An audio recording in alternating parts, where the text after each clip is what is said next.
روس کی ایک مشہور جادوگرنی ذہانہ کشنیر کا انٹرویو ہے۔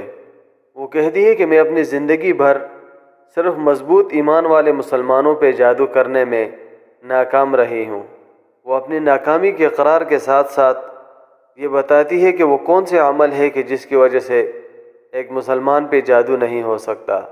اس نے اپنے 1.5 گھنٹہ کے انٹرویو میں اسلام کی حقانیت کے وہ راز افشاں کیے جو آپ نے کبھی غیر مسلم جادوگر کی زبان سے نہیں سنی ہوں گی، کیونکہ جادوگر و عامل کبھی اپنی ناکامی تسلیم نہیں کرتا اور کبھی یہ نہیں کہتا کہ یہ والا کام میرے دسترس سے باہر ہے، چاہے کہ یہ اقرار دنیا کے ماہر ترین کالے جادو کی ماہر عورت کے زبان سے ہو۔